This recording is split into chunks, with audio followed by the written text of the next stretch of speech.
तो गाइस अब हम लोग स्टार्ट करने वाले एक नए टॉपिक को, that is your motional electromotive force. ठीक है, इलेक्ट्रोमोटिव फोर्स को ना बेटा हम लोग शॉर्ट में ईएमएफ भी कहते हैं। ठीक है, तो जिन्होंने इससे पहले के लेक्चर देख रखे हैं उनको तो ये इलेक्ट्रोमोटिव फोर्स समझ में आ रहा होगा, बट बेटा जिन्होंने इलेक्ट्रोमोटिव फोर्स पहले नहीं पढ़ा है मैं उनको समझा देता हूँ। देखो, जैसे आपके पास में कोई बैटरी होती है ना, लेट से हमारे पास में ये कोई बैटरी है। ठीक है, ये बैटरी का आपका पॉजिटिव टर्मिनल हो गया, नेगेटिव टर्मिनल हो गया। ठीक है, तो ये हमारे पास में जो बैटरी है ना, ठीक है, तो ये अगर मेरे पास में मान लो कोई इस तरीके से बैटरी है, तो अब आपको पता है कि बैटरी में पॉजिटिव टर्मिनल से करंट निकलेगा आप लोगों का, आई करंट। तो मान लो यहाँ से आप लोगों का क्या निकल रहा है बेटा, आई करंट निकल रहा है। ठीक है, तो यहाँ से आप लोगों का आई करंट निकलेगा।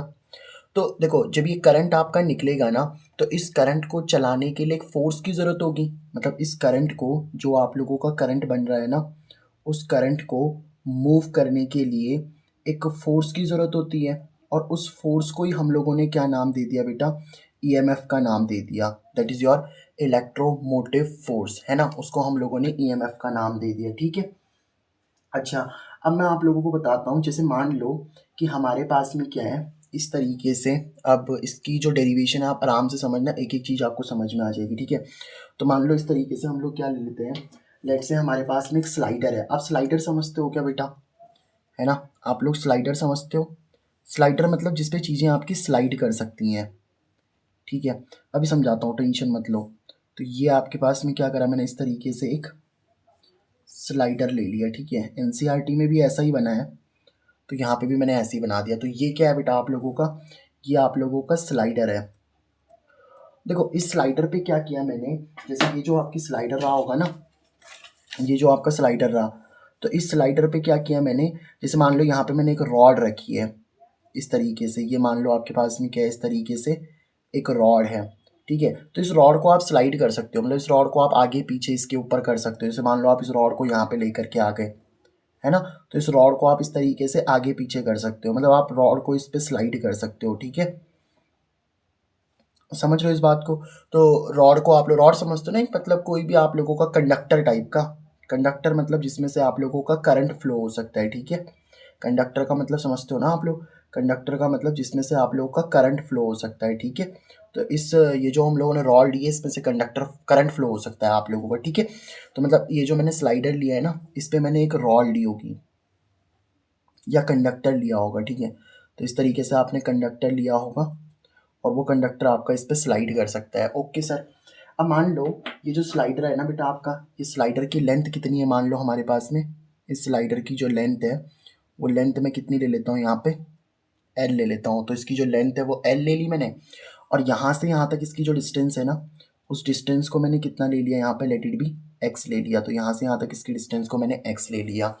अब ये स्लाइडर रखा कहाँ पे होगा, ये जो आपका स्लाइडर है ना बेटा, ये किसी मैग्नेटिक फील्ड में रखा हुआ है। अब मैग्नेटिक फील्ड कैसे बना रहा हूँ मैं, यहाँ पे देखो, ध्यान से देखना। मैग्नेटिक फील्ड को मैं क्रॉस से दिखा रहा हूँ बेटा। क्रॉस का मतलब क्या होता है, फिजिक्स में क्रॉस का मतलब होता है कि मैग्नेटिक फील्ड अंदर की तरफ है। तो इस तरीके से ये जो क्रॉस बना रहा हूँ ना मैं यहाँ पे, ये क्रॉस का मतलब पता क्या है, कि मैग्नेटिक फील्ड आपकी अंदर की तरफ होगी, ऐसे अंदर की तरफ मैग्नेटिक फील्ड होगी। अगर मैं ऐसे डॉट बनाता, तो डॉट का मतलब क्या होता, डॉट का मतलब होता कि मैग्नेटिक फील्ड आउटवर्ड है।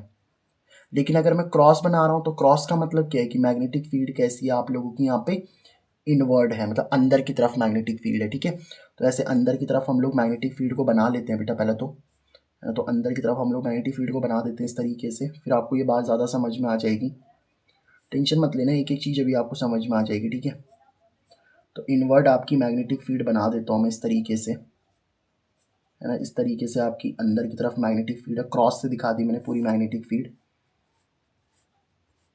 ठीक है बेटा, आई होप आपको बात समझ में आ रही होगी। ठीक है, तो ऐसे अंदर की तरफ क्या बना दी हम लोगों ने, इनवर्ड मैग्नेटिक फील्ड बना दी। ठीक है, अब एक बात मुझे बताओ, जैसे मैंने आपको ना एक चीज़ पढ़ाई थी, याद है, जब मैंने फर्स्ट लेक्चर आपको पढ़ाया था, तो उसमें मैंने आपको मैग्नेटिक फ्लक्स पढ़ाया था।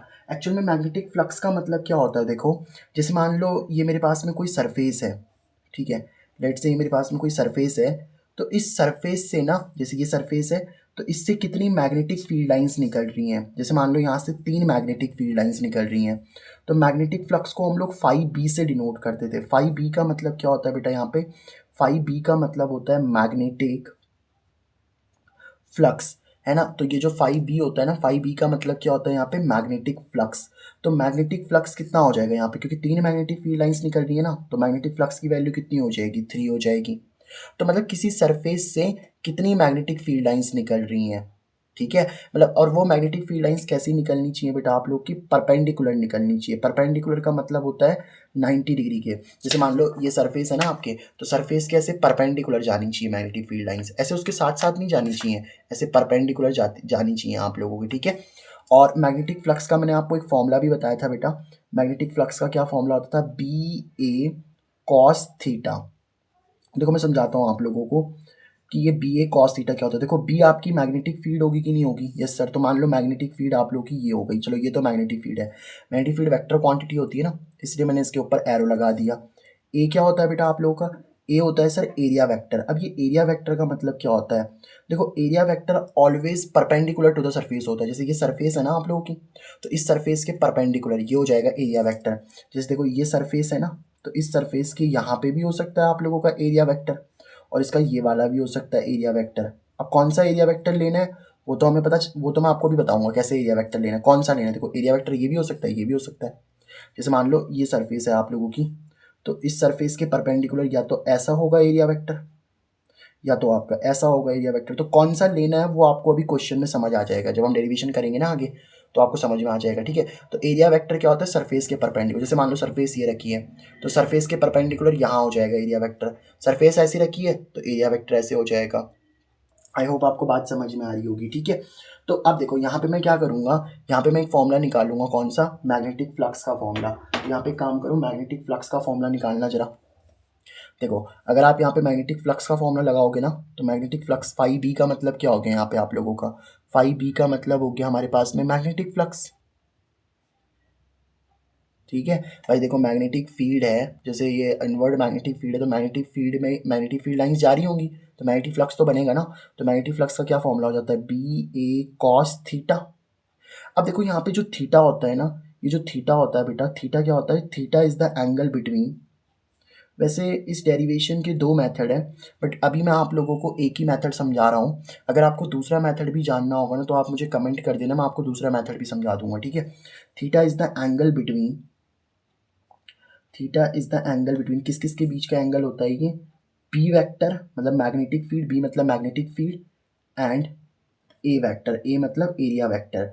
तो एरिया वेक्टर और मैग्नेटिक फील्ड के बीच का एंगल क्या होता है बेटा आप लोगों का, ये थीटा होता है। देखो मैं आपको समझाता हूँ। जैसे देखो ये स्लाइडर तो ऐसे रखा हुआ है ना आप लोगों का, एक्चुअल में तो ये स्लाइडर इस तरीके से होगा, आप इसको पूरा बना दो चाहे तो, इस तरीके से ऐसे होगा ना ये स्लाइडर। तो मतलब ये स्लाइडर पता है कैसे रखा हुआ है आप लोगों का, चेक करो। देखो ऐसे स्लाइडर रखा हुआ है, जैसे मैग्नेटिक फील्ड तो अंदर की तरफ है, ये स्लाइडर आपका ऐसे रखा हुआ है, देखो ऐसे इस तरीके से रखा हुआ है। तो अगर ये स्लाइडर रखा हुआ है आप लोग का इस तरीके से, समझ पा रहे हो बात को, अगर स्लाइडर आपका इस तरीके से रखा हुआ है, तो एक एरिया वेक्टर इसका ये भी हो सकता है इस तरफ, और एक एरिया वेक्टर आप लोग का इस तरफ भी हो सकता है आप लोगों का। समझ पा रहे हो बात को, ये ना एक्चुअल में ऐसे रखा हुआ है। देखो यहाँ पे तो ये मैं बना नहीं पा रहा, बट यहाँ देखो, यहाँ पे आपको ऐसा लग रहा है ना ऐसे, ये नहीं, एक्चुअल में ये ऐसे रखा हुआ है आप लोगों का। तो यह एरिया वेक्टर आपका ऐसे भी हो सकता है, और एरिया वेक्टर आप लोग का ऐसे भी हो सकता है। अब कौन सा एरिया वेक्टर लेना वो मैं आपको समझाता हूँ। देखो मैग्नेटिक फील्ड कहाँ की तरफ है आप लोग की, जरा चेक करो तो। सर मैग्नेटिक फील्ड तो अंदर की तरफ है, देखो मैग्नेटिक फील्ड आप लोग के अंदर की तरफ है ना, इस तरीके से। समझ पा रहे हो बात को। अच्छा अब देखो, ये देखो मैग्नेटिक फील्ड कहाँ की तरफ है, मैं यहाँ पे बना के दिखाता हूँ आप लोग को। जो आपकी मैग्नेटिक फील्ड है ना बी, वो बी कहाँ है बताओ आप लोग की, बी है सर आपकी इनवर्ड। मैग्नेटिक फील्ड तो सर अंदर की तरफ है। अब ये जो आप लोगों ने ये रेक्टेंगुलर शीट रखी हुई ना, मतलब ये स्लाइडर रखा हुआ है, रेक्टेंगल शेप का है ये, है ना। कौन से शेप का है बेटा, ये आप लोगों का रेक्टेंगल शेप का है, ठीक है। ओके सर, तो अगर ये रेक्टेंगल शेप का है तो देखो ऐसे रखा हुआ है ये। अब इसका एरिया वेक्टर या तो ऐसे होगा, सोचो। अभी अभी देखो केस क्या बन रहा है आपका, कि मैग्नेटिक फील्ड अंदर की तरफ है, और अगर आप इसका ये वाला एरिया वेक्टर लेते हो, देखो मैग्नेटिक फील्ड आपकी अंदर की तरफ हो जाएगी, और एरिया वेक्टर आप बाहर वाला ले रहे हो। भाई सरफेस तो ऐसी रखी हुई है ना, तो इस सरफेस के बाहर वाला देखो एरिया वेक्टर परपेंडिकुलर होता है, तो अगर आपने परपेंडिकुलर वाला ये वाला लिया, तो बताओ बी और ए के बीच का एंगल कितना हो गया आप लोगों का, 180 सर। अच्छा जैसे मान लो मैग्नेटिक फील्ड तो अभी भी अंदर की तरफ ही है आप लोगों की, मैग्नेटिक फील्ड तो अंदर की तरफ ही है ना, इनवर्ड बना रखी है ना मैग्नेटिक फील्ड। तो मैग्नेटिक फील्ड अंदर की तरफ है, देखो आपका एरिया वेक्टर ये भी हो सकता है परपेंडिकुलर, ये भी है, और एरिया वेक्टर ये भी हो सकता है आप लोगों का। अब देखो, अब एरिया वेक्टर अंदर की तरफ आ गया ना भाई, एरिया वेक्टर पहले बाहर की तरफ था, तो जब एरिया वेक्टर बाहर की तरफ था तो मैग्नेटिक फील्ड के साथ कितना एंगल बना था 180 का। अब देखो मैग्नेटिक फील्ड अंदर की तरफ है, एरिया वेक्टर भी अंदर की तरफ ही है, तो मैग्नेटिक फील्ड अंदर है और एरिया वेक्टर भी अंदर है, तो अब इनके बीच का एंगल कितना होगा जरा बता सकते हो आप मुझे? अब इनके बीच का एंगल पता कितना हो गया होगा? देखो मैग्नेटिक फील्ड अंदर की तरफ है और एरिया वेक्टर भी अंदर की तरफ है, दोनों वेक्टर अगर सेम डायरेक्शन में होते हैं ना तो थीटा कितना हो जाता है बेटा आप लोग का 0 डिग्री। तो हमें पता क्या है, ये थीटा हमें वो लेना होता है जो आपका कम एंगल होता है, तो हमें 180 नहीं लेना होता, हमें 0 डिग्री वाला लेना है। समझ पा रहे हो बात को? समझ पा रहे हो ना? देखो मैग्नेटिक फील्ड तो अंदर की तरफ ही है, अब अगर शीट ऐसे रखी हुई है तो इसका एरिया वेक्टर ऐसे भी हो सकता है, इसका एरिया वेक्टर ऐसे भी हो सकता है, बट मैं कौन सा, देखो मैग्नेटिक फील्ड तो अंदर की तरफ है और अगर आप एरिया वेक्टर बाहर की तरफ लेते हो तो मैग्नेटिक फील्ड अंदर की तरफ, एरिया वेक्टर बाहर की तरफ, 180 डिग्री का एंगल बन रहा है। बट अगर आप मैग्नेटिक फील्ड अंदर की तरफ है और एरिया वेक्टर भी आप अंदर ही लेते हो फिर तो एंगल 0 बन रहा है ना, तो आपको कम वाला एंगल लेना पड़ता है। ठीक है, आई होप आपको बात समझ में आई होगी। ठीक है, तो यहाँ से देखो थीटा कितना हो जाएगा 0, तो हमें कम कम वाला एंगल लेना है, तो मैग्नेटिक फ्लक्स का क्या फॉर्मूला हो जाएगा बताओ? बी ए कॉस थीटा, कॉस थीटा की वैल्यू कितनी हो गई? Cos 0 degree. अब आप सबको पता है ना कॉस 0 डिग्री की वैल्यू कितनी होती है बेटा? कॉस 0 डिग्री की वैल्यू होती है सर 1, तो कॉस 0 डिग्री की वैल्यू 1 हो जाएगी, तो मैग्नेटिक फ्लक्स का क्या फॉर्मूला निकल जाएगा बताओ? बी ए कॉस 0 डिग्री की वैल्यू कितनी हो गई? 1, तो मैग्नेटिक फ्लक्स का क्या फॉर्मूला निकल चुका है बताओ यहाँ से? बी इंटू में ए। यहाँ तक आपको बात समझ में आई? अब ए क्या है यहाँ पे देखो, एरिया, इस रेक्टेंगल का एरिया ना, ये जो आप लोगों ने रेक्टेंगल लिया है ना इस तरीके से, ये स्लाइडर बोल लो या रेक्टेंगल बोल लो, ठीक है, तो ये रेक्टेंगल का एरिया। अब देखो इसकी लेंथ कितनी दे रखी है जरा चेक करना, इसकी लेंथ है यहाँ पे एल, और सॉरी लेंथ ये है इसकी एक्स, इसकी लेंथ हो गई और ब्रेथ इसकी एल हो गई। ठीक है, तो आपको पता है एरिया कैसे निकलता है आप लोगों का, ये वाली लंबी वाली है ना, तो लंबी वाली क्या हो जाती है आप लोगों की? लेंथ हो जाती है, और ये वाली क्या हो जाएगी बताओ आप लोगों की? ब्रेथ हो जाएगी। तो एरिया निकालने का क्या फॉर्मूला होता है बताओ आप लोग का? एरिया निकालने का फॉर्मूला होता है सर लेंथ इंटू में कितना बेटा? ब्रेथ होता है। ठीक है, तो एरिया कितना निकल जाएगा बताओ? लेंथ कितनी है आप लोग की, चलो चेक करना, लेंथ है सर एक्स, और ब्रेथ कितनी है बेटा? ब्रेथ चेक करना जरा आप लोग, तो ब्रेथ कितनी है सर? एल है, तो एरिया कितना आ गया आप लोग का? एक्स इंटू एल आ गया कि नहीं आ गया? इनके बीच में कोई साइन नहीं, मतलब मल्टीप्लाई का साइन है। ठीक है, तो यहाँ से मैग्नेटिक फ्लक्स का क्या फॉर्मूला निकल चुका है बताओ आप लोगों का?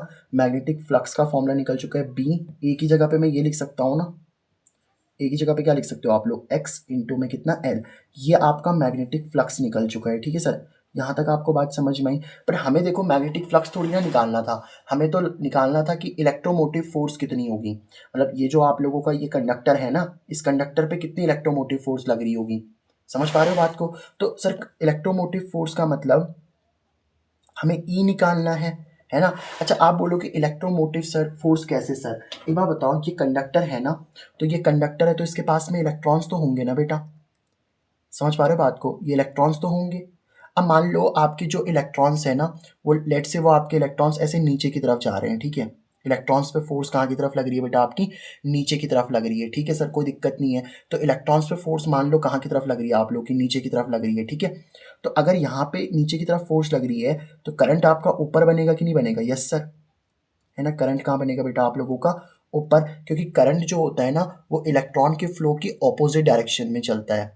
ठीक है, तो अगर इलेक्ट्रॉन आपके नीचे की तरफ आ रहे हैं ना तो करंट आपका ऊपर की तरफ जा रहा होगा। क्या ये वाली बात समझ में आ रही है आपको कि इलेक्ट्रॉन अगर आपके नीचे की तरफ आ रहे हैं ना तो करंट आपका ऊपर की तरफ जा रहा होगा? ओके सर, ये बात तो हमें समझ में आती है। समझ पा रहे हो बात को? अच्छा ये तो समझ में आ गया सर हमें। तो इसका मतलब जब ये करंट बन रहा है, इस करंट को चलाने के लिए फोर्स की ज़रूरत होगी ना, उसी को तो हम लोग इलेक्ट्रोमोटिव फोर्स बोल रहे हैं यहाँ पे। तो ये जो कंडक्टर में करंट बन रहा है, इस करंट को चलाने के लिए एक फोर्स की ज़रूरत होगी, तो उसको हम इलेक्ट्रोमोटिव फोर्स बोल रहे हैं। तो वही तो निकालने वाले हैं हम लोग, ई तो निकालने वाले हैं यहाँ पे। समझ पा रहे हो बात को? अब ये ई का ना मैंने आपको एक फॉर्मूला पढ़ाया था, जो बेटा आपका इलेक्ट्रोमोटिव फोर्स होता है ना, जो आपका इलेक्ट्रोमोटिव फोर्स होता है ना बेटा, वो बराबर होता है माइनस का डी फाई बी अपॉन में कितना? D T. ये फॉर्मूला मैंने आपको कहाँ पढ़ाया था याद है? ये फॉर्मूला मैंने आपको फैराडे के सेकंड लॉ में पढ़ाया था। फाई बी का मतलब क्या होता है यहाँ पे? फाई बी का मतलब तो आप जानते हो मैग्नेटिक फ्लक्स, ठीक है, और डी टी का मतलब क्या होता है यहाँ पे? टाइम। मतलब मैग्नेटिक फ्लक्स, जो मैग्नेटिक फ्लक्स है ना वो टाइम के साथ कितना चेंज हो रहा है उसी को हम इलेक्ट्रोमोटिव फोर्स बोलते हैं। ई मतलब इलेक्ट्रोमोटिव फोर्स, ईएमएफ। समझ पा रहे हो बात को? तो जो आपका मैग्नेटिक फ्लक्स है ना वो टाइम के साथ कितना चेंज हो रहा है उसी को हम लोग ईएमएफ बोल रहे हैं। ठीक है, तो यहाँ पे देखो ईएमएफ का कितना फॉर्मूला लिख दोगे आप लोग? सर ईएमएफ का फॉर्मूला होता है माइनस का डी फाई बी अपॉन में कितना डी टी। यहाँ तक आपको बात समझ में आ गई? बताओ। ओके सर, अब एक काम करो बेटा, E is equal to minus का डी ऐसे ही ठीक है, डी टी भी ऐसे ही ठीक है। ये फाई बी देखो जरा, फाई बी, क्या फाई बी की वैल्यू मैं ये वाली पुट कर सकता हूँ, B into X into L, ये वाली ना, जो ये फाइव बी है ना बेटा आप लोग का फाइव बी वाला, तो इस फाइव बी की वैल्यू तो ये पुट की जा सकती है ना, तो कर दो इस वैल्यू को पुट। तो क्या आ जाएगा, बी इंटू में एक्स इंटू में कितना एल आ जाएगा। बताओ आप लोगों का कि यहाँ तक आपको बात समझ में आई?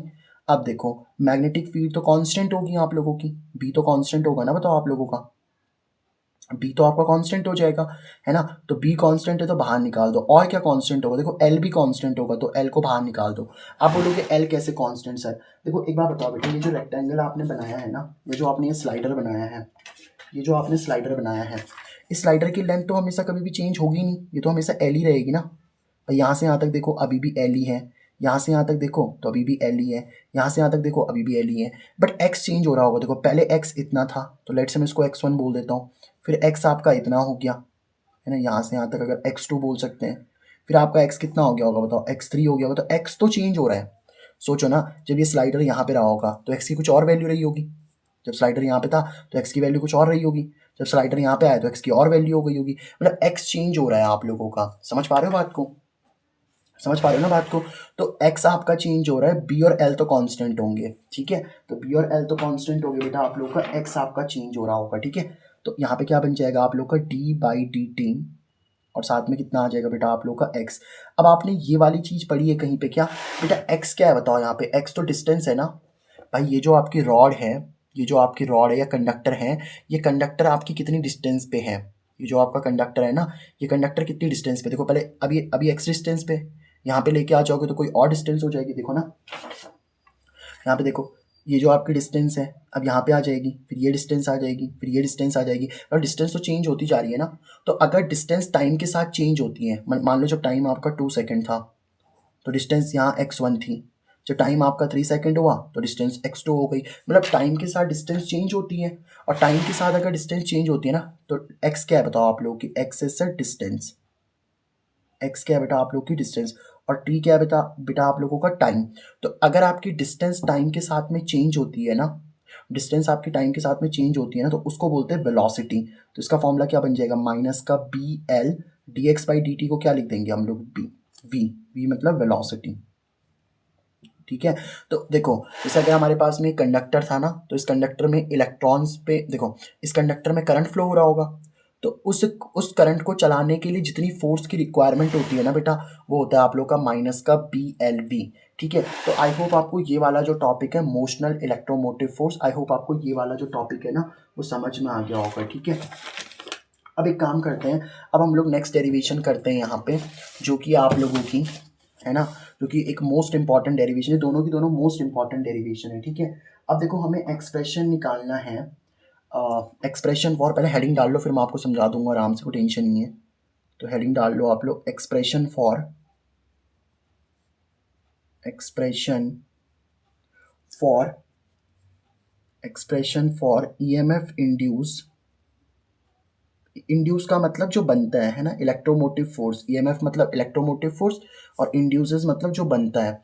तो expression for EMF induces across across ends of a ends of a rod ends of a rod rotating in a magnetic field।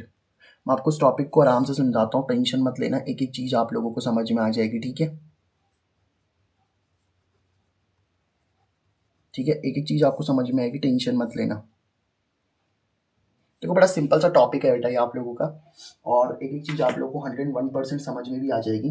जैसे मान लो आपके पास में क्या है, कोई रॉड है, ठीक है, लेट से आपके पास में कोई रॉड है, और वो रॉड क्या कर रही है, ऐसे सर्कुलर पाथ में घूम रही है, ठीक है। ये आपके पास में क्या है बेटा, इस तरीके से, परफेक्ट सर्कुलर सर्कल तो बन नहीं पाएगा बट कोई बात नहीं, जितना बन पाता है। तो ये आपके पास में क्या है, एक सर्कल है, और इस सर्कुलर पाथ में क्या है बेटा आप लोगों की कोई रॉड घूम रही है। जैसे मान लो कि आपके पास में सर्कल है ना, ये आपके पास में इस तरीके से सर्कल है ऐसे, और इस सर्कल में क्या हुआ देखो, जैसे पहले मान लो आपकी कोई रॉड यहाँ पे थी, ठीक है, फिर ये रॉड कहाँ पे आ चुकी होगी बताओ, यहाँ पे आ चुकी होगी इस तरीके से। फिर ये रॉड कहाँ पे आ चुकी होगी बताओ, यहाँ पे आ चुकी होगी। फिर ये रॉड कहाँ पे आ चुकी होगी, यहाँ पे। तो मतलब ये रॉड घूमती जा रही है पूरी, समझ पा रहे हो बात को। ये रॉड क्या कर रही है, इस तरीके से रोटेट कर रही है, ठीक है। ये रॉड क्या कर रही है बताओ आप लोग की, रोटेट कर रही है। अब रॉड के अंदर इलेक्ट्रॉन्स तो होंगे कि नहीं होंगे। अब इलेक्ट्रॉन्स फ्लो करेंगे तो इलेक्ट्रॉन्स के फ्लो के अपोजिट करंट भी फ्लो होगा। तो उस करंट को चलाने के लिए फोर्स की ज़रूरत होगी। तो कितनी इलेक्ट्रोमोटिव फोर्स की ज़रूरत होगी, मतलब कितनी फोर्स की ज़रूरत होगी, यही वो कहना चाहता है, ठीक है। अब देखो, तो इसका मतलब क्या है कि हम लोग मान लेते हैं कि लाइट से यहाँ पे आपके पास में यहाँ इसका सेंटर कितना है, ओ है। और आपकी जो रॉड है ना, वो रॉड आप लोग की घूमती घूमती लाइट से यहाँ पे पहुँच गई इस तरीके से, ठीक है। तो यहाँ पे जो है आप लोग की वो रॉड पहुँच चुकी है, ठीक है सर। कि यहाँ तक आपको बात समझ में आई। तो ये तो चलो हमने रॉड बना दी। अब ये रॉड कहाँ रोटेट कर रही है, आपकी मैग्नेटिक फील्ड में रोटेट कर रही है। तो इसको मैग्नेटिक फील्ड बनाने के लिए भी हमें क्रॉस ले लेता हूँ मैं। क्रॉस मतलब इनवर्ड मैग्नेटिक फील्ड है आप लोग की, ठीक है। तो इस तरीके से हम लोगों ने क्या कर दिया बेटा, एक इनवर्ड मैग्नेटिक फील्ड बना दी, ठीक है। तो इस तरीके से हम लोग इस तरीके से एक इनवर्ड मैग्नेटिक फील्ड भी बना लेते हैं। ओके सर, पॉइंट समझ में आ रहा है कि नहीं आ रहा। जहाँ पे भी नहीं आएगा ना, कमेंट जरूर कर देना, मैं आपको समझा दूंगा, ठीक है। तो इस तरीके से क्या है बेटा, क्रॉस से मैंने इनवर्ड मैग्नेटिक फील्ड बना रखी है, ठीक है सर। रॉड यहाँ पे रोटेट भी कर रही है। ओके सर, अभी देखो हमने ईएमएफ का एक फॉर्मूला निकाला कि नहीं निकाला बताओ। अभी हमने ईएमएफ का एक फॉर्मूला निकाला ना। जैसे एक बात बताओ मुझे जरा, जैसे मान लो ये आपके पास में एक रॉड है, एक बात को जरा ध्यान से समझना, ये रॉड पहले कहीं यहाँ पे रही होगी ना आप लोगों की, इस तरीके से। ये रॉड आपकी यहाँ पे रही होगी, फिर ये रॉड रोटेट करके इधर पहुँच गई, है ना। जो आपकी रॉड है वो रोटेट करके यहाँ पे पहुँच गई। देखो अगर आप देखो एक चीज़ देखो, ये रॉड अपने आप तो पूरा घूम रही है। जैसे ये पेन है ना आप लोगों का, अगर आप इस पेन को ऑब्जर्व करो बेटा, तो ये पेन जो है ना आप लोग का, ये पेन तो ऐसे पूरा घूम रहा होगा ऐसे। ये पेन तो आपका क्या कर रहा है बेटा, पूरा घूम रहा है। लेकिन अगर आप इसका एक छोटा सा टुकड़ा ले लो ना, जैसे मान लो मैंने यहाँ पे इसका एक छोटा सा टुकड़ा ले लिया, मान लो इतना छोटा सा टुकड़ा ले लिया मैंने, बहुत छोटा सा। तो उस बहुत छोटे से टुकड़े को जरा ध्यान से देखना, वो तो आपको सीधा जाता हुआ दिखेगा। मैं समझाता हूँ आपको, देखो जैसे मान लो ये आपके पास में क्या है, इस तरीके से रॉड है, ठीक है। अब ये रॉड आपकी घूम के इधर आ गई, तो आपको क्या लगेगा पता है, अगर आप इसका मान लो इतना छोटा सा टुकड़ा ले लो और इसको अगर आप देखोगे तो ये तो आपको सीधा ही दिखेगा लगभग। रॉड तो आपको पूरी घूमती हुई दिखाई दे रही है, लेकिन अगर आप इसका एक छोटा सा स्मॉल एलिमेंट ले लोगे ना, जैसे मान लो एक मैंने यहाँ पे एक छोटा सा स्मॉल एलिमेंट ले लिया इस तरीके से, स्मॉल एलिमेंट ले लिया, तो इस स्मॉल एलिमेंट को अगर आप देखोगे ना, जैसे कितनी डिस्टेंस पे, ये मान लो एक्स डिस्टेंस पे, तो इस स्मॉल एलिमेंट अगर आप लोगों का एक्स डिस्टेंस पे है ना, तो अगर ये जो आप लोगों का स्मॉल एलिमेंट एक्स डिस्टेंस पे आया होगा ना, तो ये पता है आपको कैसे लगेगा कि ये अभी भी आप लोगों को कैसे कर रहा है, ये स्ट्रेट में चल रहा है, स्ट्रेट लाइन में। समझ पा रहे हो बात को, ये आपको स्ट्रेट लाइन में चलता हुआ दिखेगा, लेकिन रॉड आपको पूरी घूमती हुई दिखाई देगी। क्या आपको ये वाली बात समझ में आ रही है। तो हम लिख सकते हैं कि फॉर अ स्मॉल एलिमेंट, अगर आप एक छोटा सा स्मॉल एलिमेंट ले लेते हो ना इन अ रॉड, अगर आप रॉड में क्या करते हो बेटा, एक छोटा सा स्मॉल एलिमेंट ले लेते हो ना, for a small element in a rod, there will be a straight motion, है ना। वहां पे कैसा मोशन होगा आप लोगों का, there will be a straight motion, मतलब वो सर्कुलर मोशन ना करके कैसा मोशन कर रहा होगा बताओ, वो आप लोगों का ऐसे स्ट्रेट मोशन कर रहा होगा, मतलब वो आप लोगों का सीधा चल रहा होगा, ठीक है। सोचो ना, जैसे मान लो ये रॉड यहाँ पे होती, फॉर एग्जाम्पल इमेजिन करो, ये रॉड अगर यहाँ पे होती तो आप इस एलिमेंट को यहाँ पे देखते, तो अभी भी देखो ना ये सीधा ही चलता हुआ दिखेगा ना आप लोग को, देखो इस तरीके से। समझ पा रहे हो बात को कि नहीं समझ पा रहे। तो ये एलिमेंट तो आपको सीधा चलता हुआ दिखाई देगा, लेकिन जो रॉड है ना ये आपको सर्कुलर मोशन करते हुए दिखाई देगी, ठीक है। मान लो ये जो आपने स्मॉल एलिमेंट लिया है ना, फॉर एग्जाम्पल स्मॉल एलिमेंट कितना है बेटा आप लोग का, dx है। और इस रॉड की जो टोटल लेंथ है ना, ये रॉड की टोटल लेंथ कितनी लेते हैं हम लोग, एल ले लेते हैं, ठीक है। ओके सर, और dx जो है आप लोग का ओ से कितनी डिस्टेंस पे बेटा, आप लोग का x डिस्टेंस पे, ठीक है। तो dx जो है वो कितने डिस्टेंस पे, x डिस्टेंस पे। तो एक बार बताओ, जो dx है ना बेटा आप लोग को, जो स्मॉल एलिमेंट dx है, वो तो स्ट्रेट मोशन ही कर रहा है। देखो जैसे यहाँ पे आप लोग का स्ट्रेट कंडक्टर था ना, ये देखो अगर ये सीधा चल रहा था, जैसे पहले मान लो ये कंडक्टर आपका इस तरीके से यहाँ पे रहा होगा, जैसे बना लेते हैं, पहले ये कंडक्टर आप लोग का यहाँ पे रहा होगा, फिर ये कंडक्टर आगे पहुंच गया, फिर ये कंडक्टर और आगे पहुंचेगा। तो अगर आपका कोई कंडक्टर सीधा मोशन करता है ना, तो उसमें कितना ईएमएफ बनता है बताओ, माइनस का BLV। तो वैसे ही देखो ये स्मॉल एलिमेंट भी तो सीधा मोशन कर रहा है, तो अगर ये स्मॉल एलिमेंट सीधा मोशन कर रहा है तो उसमें कितना ईएमएफ बन रहा होगा बताओ, उसमें कितना ईएमएफ बन रहा होगा बेटा आप लोग का, माइनस का B, है ना, माइनस का BLV लिखेंगे पहले तो उसको, है ना। अब ध्यान से देखना, क्योंकि एक बात बताओ, आपने एलिमेंट छोटा सा लिया है ना यहाँ पे dx, अगर आपने एलिमेंट छोटा सा लिया है dx तो उसमें ईएमएफ भी छोटा सा ही होगा, तो उसको हम डी लिख देते हैं। एक बात बताओ, अगर आपने देखो जैसे पूरी रॉड ली थी, तो जब आप पूरी रॉड ले लेते हो तो ईएमएफ भी पूरा आता है, कंप्लीट ईएमएफ आता है। लेकिन अगर आप इसका छोटा सा एलिमेंट ले लो, इस तरीके से छोटा सा एलिमेंट, तो ईएमएफ भी तो छोटा सा ही आएगा। समझ पाते हो ना बात को। तो छोटा सा ईएमएफ डी हो जाएगा, तो स्मॉल ईएमएफ हो जाएगा ये, ठीक है आप लोगों का। स्मॉल ईएमएफ क्या आ जाएगा, माइनस का बी। एल की जगह पे देखना आप क्या लिखने वाले हो, ध्यान से देखना। एल होता है कि लेंथ, तो इस छोटे से एलिमेंट की कितनी लेंथ है बताओ, dx। तो इस छोटे से एलिमेंट की कितनी लेंथ हो जाएगी, एल मतलब लेंथ, तो कितनी हो जाएगी छोटे से एलिमेंट की लेंथ, dx हो जाएगी। और साथ में v तो चल ही रहा है आप लोगों का, मतलब ये जो आपका एलिमेंट है ना, कितनी वेलोसिटी से चल रहा होगा, v वेलोसिटी से, है ना। कितनी वेलोसिटी से चल रहा होगा बेटा, v वेलोसिटी। तो ये जो dx है ना आप लोगों का, ये कितनी वेलोसिटी से चल रहा है आप लोगों का, v वेलोसिटी से चल रहा है। क्या यहाँ तक की आपको बात समझ में आई, बताओ। अब मैं आपको एक चीज़ बताता हूँ जो आप लोगों के लिए बहुत इंपॉर्टेंट है, तभी हम लोग आगे बढ़ेंगे। क्या आप लोगों को लीनियर वेलोसिटी और एंगुलर वेलोसिटी पता है क्या। देखो मैं आपको एक चीज़ समझाता हूँ, कुछ चीज़ें बेटा आपको समझ में आनी चाहिए। एक होती है बेटा आपके पास में जिसको हम लोग बोलते हैं लीनियर वेलोसिटी, और एक होती है बेटा जिसको हम लोग क्या बोलते हैं यहाँ पे, एंगुलर वेलोसिटी। ठीक है, लीनियर वेलोसिटी को तो हम लोग सिंपल v से दिखाते हैं, और एंगुलर वेलोसिटी को हम लोग ओमेगा से दिखाते हैं। मैं समझाता हूँ इन दोनों टर्म्स का मतलब। जैसे इमेजिन करो कि आपके पास में ना कोई साइकिल है, ऐसे इस तरीके से आपकी कोई साइकिल है ना, इस तरीके से बैठने बूटने वाला भी सीन है इसमें, ठीक है। सीट सूट लगी है, इस तरीके से जो भी है, ठीक है। इस तरीके से आप चला रहे होंगे इसको, है ना। अब एक बात बताओ मुझे, जैसे ये आप लोग की साइकिल है, तो ये जो साइकिल का पहिया होता है ना, व्हील होता है, ये जो साइकिल का व्हील होगा, ठीक है। ऐसा लग रहा है ये एकदम लेटा होकर चला रहा है, ऐसा कुछ नहीं है। मतलब अब सॉरी यार, माई drawing is not too much good, but still manage कर लो आप। बट देखना, जैसे ये आपकी व्हील है ना, तो ये व्हील रोटेट कर रहे होंगे कि नहीं कर रहे होंगे, यस सर। ये जो व्हील है ना बेटा आप लोग के, ये व्हील तो रोटेट कर रहे होंगे। सर आपकी ड्राइंग क्या, आपकी तो इंग्लिश भी अच्छी नहीं है, अरे यार कोई बात नहीं, हो जाता है, WHEEL। तो आपके पास में जो व्हील है ना, वो व्हील आपका रोटेट कर रहा होगा। सोचो, व्हील आपका रोटेट भी कर रहा है और साइकिल आपकी आगे भी जा रही है। तो देखो, साइकिल जब आगे जा रही होगी ना, तो वो आपका लीनियर मोशन है। समझ पा रहे हो बात को, लीनियर मोशन है भाई। अगर साइकिल आगे जा रही है तो किसी स्पीड से जा रही होगी ना, तो साइकिल आपकी कितनी स्पीड से आगे जा रही है उसको तो हमने लीनियर वेलोसिटी बोल दिया। और जो आपका पहिया है ना, वो कितनी तेजी से घूम रहा है उसको हम एंगुलर वेलोसिटी बोलते हैं। तो साइकिल आपकी कितनी स्पीड से आगे जा रही है वो तो लीनियर मोशन हो गया, और ये जो पहिया है आप लोगों का, ये कितनी तेजी से घूम रहा है, इसको एंगुलर वेलोसिटी बोलते हैं। ओमेगा से इसको डिनोट करते हैं, ठीक है। आई होप आपको बात समझ में आ गई होगी। अब मुझे एक बात बताओ जरा, एक बात आप सिंपल सी बताना मुझे, ध्यान से इस बात को समझना। मान लो ये आपके पास में क्या है, इस तरीके से लेट से आपके पास में एक पार्टिकल है। अब अगर आप एक छोटा सा पार्टिकल लेते हो ना, तो अगर आप एक छोटा सा पार्टिकल लेते हो, तो मैंने क्या कहा, अगर ये पार्टिकल आपका मूव कर रहा है तो आपको सीधा मूव करता हुआ दिखाई देगा। अगर ये आपके पास में एक पार्टिकल है, मान लो, जो कितनी वेलोसिटी से चल रहा है, लेट से v वेलोसिटी से चल रहा है, ठीक है। तो लेट से कितनी वेलोसिटी से चल रहा है बेटा आप लोगों का, ये v वेलोसिटी से चल रहा है, ठीक है।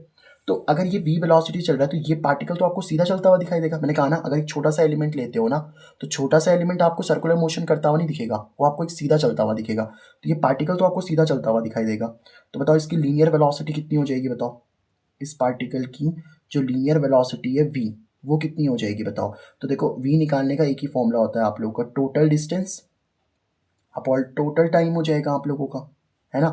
अब डिस्टेंस कितनी कवर करेगा ये चेक करना जरा आप लोग। देखो, जैसे ये आपका पार्टिकल है ना, अब एक पार्टिकल अगर पूरे सर्कल में घूम जाता है तो पूरे सर्कल की लेंथ आ जाएगी, और सर्कल की टोटल लेंथ कितनी होती है बताओ आप लोग की, 2πr। अगर इसकी रेडियस आर है तो, अगर इसकी रेडियस कितनी है बेटा, आर है, तो 2πr घूमेगा कि नहीं घूमेगा, और मान लो टाइम कितना लगा उसे, टी लगा। लेकिन अगर मैं आपसे पूछता हूँ कि एंगुलर वेलोसिटी कितनी होगी, उस पार्टिकल की एंगुलर वेलोसिटी कितनी होगी, तो पता है एंगुलर वेलोसिटी क्या होता है आप लोगों का। एंगुलर वेलोसिटी होता है कि उसने कितना एंगल बनाया और कितने टाइम में बनाया। अब एक बात बताओ, जैसे एक पार्टिकल है ना आप लोगों का, एक पार्टिकल यहाँ से घूमना स्टार्ट करता है और वापस घूम के यहीं पे आ जाता है। जैसे देखो, पहले यहाँ पे गया होगा घूमते हुए, है ना, फिर यहाँ पे गया होगा, फिर यहाँ पे गया होगा आप लोग का, इस तरीके से घूमते घूमते घूमते घूमते वापस अपनी जगह पे आ जाएगा। जैसे एक पार्टिकल घूम करके वापस अपनी जगह पे आता है ना, तो कितने डिग्री का एंगल बनता है, एक रेवोल्यूशन हो जाता है नहीं है। जैसे एक पार्टिकल था, यहाँ से घूम के आया वापस अपनी जगह पे पहुँच गया, तो कितने डिग्री का एंगल बनता है, 360 डिग्री का एंगल। और 360 डिग्री के एंगल को हम 2π भी बोलते हैं ना। तो बताओ टोटल एंगल कितना घूम रहा है, ये 2 पाई का, और टाइम कितना लग रहा है उसको, टी का लग रहा है। एंगुलर वेलोसिटी है ना, इसको ओमेगा से दिखाते हैं। तो अब देखो लीनियर वेलोसिटी v का क्या फॉर्मूला बनने वाला है, लीनियर वेलोसिटी ये देखो 2 पाई बाई टी लिखा है ना, तो ओमेगा की जगह पे भी क्या लिखा है 2 पाई बाई टी, तो ओमेगा कितना है 2 पाई बाई टी, तो 2 पाई बाई टी की जगह पे क्या लिख सकता हूँ मैं ओमेगा, और रेडियस कितनी है बताओ इसकी r, तो v का एक फॉर्मूला होता है आप लोगों का ओमेगा इंटू आर, ठीक है। तो v का क्या फॉर्मूला बनता है बताओ हमारे पास में, लीनियर वेलोसिटी का फॉर्मूला होता है आप लोगों का ओमेगा इंटू में कितना r। अब देखो यहाँ पे जैसे ये पार्टिकल है ना आप लोगों का, जैसे ये dx पार्टिकल लिया, तो dx पार्टिकल ऐसे घूम रहा होगा इस तरीके से, सोचो ये dx पार्टिकल ऐसे घूम रहा होगा कि नहीं घूम रहा होगा, इमेजिन करो ये जो आपका dx पार्टिकल है ना, जो आपने ये dx लिया है ना, सेंटर ओ से इसकी डिस्टेंस कितनी है बेटा x है, तो ये ऐसे घूम रहा होगा आप लोगों का, बताओ। तो यहाँ पे इसकी रेडियस x थी ना, पहले रेडियस कितनी ले रखी थी आप लोगों ने r, इस dx एलिमेंट की कितनी रेडियस है बताओ आप लोग की x रेडियस है, तो यहाँ पे r की जगह पे बस x आ जाएगा, तो मतलब v का फॉर्मूला क्या बन जाएगा आप लोग का ओमेगा, और r की जगह पे कितना आ जाएगा आप लोग का x, तो v is equal to omega into x आ जाएगा। मतलब ये जो पार्टिकल है ना, इस पार्टिकल की जो लीनियर वेलोसिटी होगी, वो लीनियर वेलोसिटी कितनी हो जाएगी ओमेगा इंटू एक्स। भाई देखो आर डिस्टेंस थोड़ी ना, यहाँ पे चेक करो, आर तो टोटल थी, इस डी एक्स की कितनी डिस्टेंस है, तो एक्स है ना, तो ओमेगा इंटू एक्स ही तो आ जाएगा, बताओ कि यहाँ तक आपको बात समझ में आई। अब एक काम करो, तो D E is equal to कितना आ जाएगा आपका माइनस का बी ऐसे, ठीक है, डी एक्स भी ऐसे, ठीक है, v की जगह पे क्या लिख सकता हूँ बताओ मैं ओमेगा इंटू एक्स, तो यहाँ पे मैंने ओमेगा इंटू एक्स लिख दिया। अब देखो अगर आपके पास में एक छोटा सा स्मॉल एलिमेंट dx होता है, तो उसके लिए इतना ईएमएफ निकलता है, तो अगर आपको टोटल ईएमएफ निकालना है, टोटल ईएमएफ अगर आपको निकालना है तो उसके लिए क्या करना पड़ेगा, इंटीग्रेशन कर दो बेटा, है ना। टोटल ईएमएफ निकालने के लिए क्या करना है आप लोगों को, इंटीग्रेटिंग बोथ साइड, भाई टोटल निकालने के लिए क्या करते हैं इंटीग्रेट ही तो करते हैं, समझ पा रहे हो बात को, इंटीग्रेटिंग बोथ साइड में समझाता हूँ आपको। देखो जैसे जब आपने छोटा सा एलिमेंट dx लिया, तो उसकी वजह से कितना ईएमएफ आ रहा था de, फिर आप एक और छोटा एलिमेंट ले लो dx, इस तरीके से छोटा एलिमेंट और ले लो dx, तो आपने एक और एलिमेंट dx लिया, उसकी वजह से भी कितना ईएमएफ आ रहा होगा de, ऐसे आप एक और छोटा एलिमेंट ले लो dx, ऐसे और छोटा एलिमेंट ले लो dx, तो उसकी वजह से भी कितना ईएमएफ आ रहा होगा de। तो आप अगर dx को जोड़ते जाओगे तो टोटल x आ जाएगा, टोटल x, और टोटल x क्या है इस रॉड की लेंथ, टोटल एक्स क्या होगा, देखो D x D x D x D x काटते जाओगे तो टोटल रॉड की लेंथ आ जाएगी, नहीं आ जाएगी, और टोटल डी डी डी को जोड़ते जाओगे तो टोटल ईएमएफ भी आ जाएगा आप लोगों का, समझे इस बात को, टोटल एक्स मतलब टोटल लेंथ की बात हो रही है। तो इंटीग्रेट बोथ साइड कर दो, तो integration D E is equal to कितना आ जाएगा बेटा, इंटीग्रेशन माइनस का बी, साथ में डी एक्स और साथ में कितना ओमेगा एक्स। क्या यहाँ तक आपको बात समझ में आ गई बताओ। अब एक काम करो, डी ई का इंटीग्रेशन तो ई हो जाएगा, माइनस साइन बाहर आ जाएगा, बी कांस्टेंट है वो भी बाहर आ जाएगा, ओमेगा भी कांस्टेंट है, भाई एंगल तो कांस्टेंट ही बन रहा होगा ना। भाई एक बात बताओ, जैसे मान लो जब आपने डी एक्स इतना चला आप लोगों का यहाँ से, तो यहाँ पे ओमेगा इतना बना होगा, फिर यहाँ चला तो ओमेगा इतना बना होगा, तो ओमेगा तो कांस्टेंट है आप लोगों का, ठीक है। तो ये आप लोगों का ओमेगा एंगुलर वेलोसिटी कांस्टेंट हो जाएगी, ठीक है। अच्छा तो बचा क्या बेटा आप लोगों को बताओ, अंदर बचा सर इंटीग्रेशन x से dx तक। अब देखो इंटीग्रेशन कहाँ से कहाँ तक करोगे आप लोग, सोचो सबसे पहले आप लोग का, देखो जब आपने मान लो कोई एलिमेंट काटना स्टार्ट ही नहीं किया करा, जैसे मान लो ये आपकी रॉड है ना, तो आपने इस रॉड में से कोई एलिमेंट काटना स्टार्ट नहीं करा, तो सबसे पहले जीरो एलिमेंट रहा होगा, फिर आपने थोड़ा सा एलिमेंट काटा, फिर आपने और थोड़ा एलिमेंट काटा, फिर और थोड़ा एलिमेंट काटा, और ऐसे काटते काटते आप पूरी रॉड तक के एलिमेंट को काट दोगे ना, तो यानी कि टोटल एल तक काटोगे आप लोग। तो सबसे पहले हम लोग जीरो लिखेंगे, और जीरो से लेके आप लोग कहाँ तक काट लोगे बताओ एल तक। अब x का इंटीग्रेशन कैसे करते हैं, देखो मैंने आपको हमेशा फॉर्मूला बताया, इंटीग्रेशन x की पावर n का जो फॉर्मूला होता है ना बेटा, इंटीग्रेशन x की पावर n dx का जो फॉर्मूला होता है वो होता है x की power n plus one upon में n प्लस वन। मैं समझा रहा हूँ इसका मतलब क्या है, देखो जैसे यहाँ पे x की पावर कुछ नहीं है तो वन लिखी होगी ना, तो यहाँ पे देखो x की पावर अगर कुछ नहीं है तो वन लिखी होगी, साथ में dx आ जाएगा, मतलब n की जगह पे वन आ गया, तो क्या बन जाएगा x तो ऐसे ठीक है पावर वन है ना, तो n प्लस वन, ये n बन गया ना बताओ आप लोग का n, तो कितना हो जाएगा वन प्लस वन, एन की जगह पे वन डाल दिया मैंने, नीचे भी वन प्लस वन हो जाएगा बताओ, तो कितना बन जाएगा एक्स की power one plus one two, और अपॉन में वन प्लस वन कितना टू, तो यहाँ से टोटल ईएमएफ कितना आ जाएगा बताओ आप लोगों का, माइनस का बी ओमेगा आप लोगों का, ऐसे ठीक है बताओ। अब एक काम करो, इस एक्स की पावर वन डी एक्स का क्या इंटीग्रेशन आ गया बताओ आप लोग का, एक्स स्क्वायर बाई टू, साथ में लिमिट आपकी चल रही है, जो लिखी होती है ना बेटा ये चीज़ और ये चीज़, इसको लिमिट बोलते हैं। जो ऊपर वाला होता है आप लोग का इसको अपर लिमिट बोल देते हैं हम लोग, और जो नीचे वाला होता है उसको हम लोग क्या बोल देते हैं यहाँ पे लोअर लिमिट। तो यहाँ पे कितना आ जाएगा 0 से लेके L तक। अब एक फॉर्मूला आप लोग याद रखना, हमेशा करना है आप लोग को upper limit minus lower limit. तो देखो EMF का क्या फॉर्मूला आने वाला है बेटा आप लोगों का, माइनस का बी ओमेगा, एक बार x की जगह पे अपर लिमिट डालोगे पहले आप लोग, अपर माइनस लोअर है ना, तो x की जगह पे पहले L डाल दो क्योंकि अपर L है, तो L स्क्वायर अपॉन में कितना 2x की जगह पे L डाल दिया ना मैंने, फिर माइनस, देखो upper limit minus lower limit मतलब x की जगह पे अब 0 डाल दो, तो 0 स्क्वायर बाई 2। अब 0 स्क्वायर, 0 का स्क्वायर कितना होता है बताओ आप लोगों को, 0 स्क्वायर 0 ही होता है, तो 0/2 भी कितना हो जाएगा 0 हो जाएगा, ये तो खत्म ही हो गया ना, इसको हटाओ। तो E इज इक्वल टू कितना बन जाएगा माइनस का बी ओमेगा, साथ में कितना चल रहा है आप लोगों का L स्क्वायर अपॉन में कितना 2, ये तो 0 बन गया था ना, इसको हटा दिया हम लोगों ने, ठीक है। तो इतना EMF आता है आप लोगों का, इतना EMF आता है आप लोगों का कब, ये EMF कब आ रहा है बेटा आप लोगों का, जब कोई जो रॉड होती है ना आप लोगों की, वो रॉड क्या करती है आप लोग किसी मैग्नेटिक फील्ड में घूम रही होती है, ठीक है, एंगुलर वेलोसिटी ओमेगा से। आई होप आप लोग को ये टॉपिक भी समझ में आ गया होगा। तो हम लोगों ने 2 मोस्ट इंपॉर्टेंट डेरिवेशन करी हैं। आई होप आपको ये डेरिवेशन समझ में आई होंगी। अगर समझ में आई तो चैनल को सब्सक्राइब और दोस्तों के साथ शेयर जरूर कर देना।